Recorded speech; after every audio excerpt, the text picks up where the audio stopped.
বগুড়া সদর উপজেলা vice chairman পদে প্রতিদ্বন্দ্বী করছেন ১৬ জন।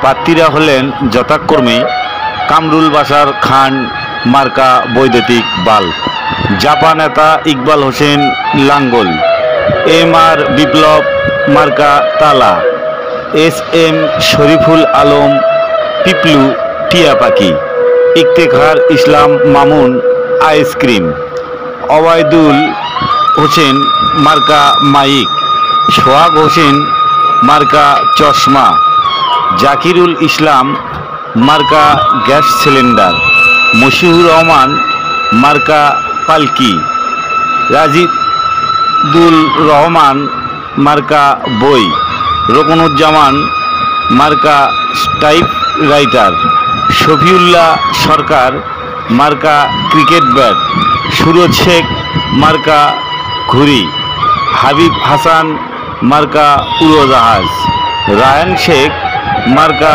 পানপাতা, দীপঙ্কর কুমার দাস মার্কা টিউবওয়েল। সদর উপজেলায় 11টি ইউনিয়ন ও একটি পৌরসভা নিয়ে অনুষ্ঠিত হবে আগামী 29শে মে উপজেলা নির্বাচন। তো আনন্দঘন ও শান্তিপূর্ণ এই নির্বাচন অনুষ্ঠিত হোক। আনোয়ার হোসেন, নামুজা, বগুড়া থেকে।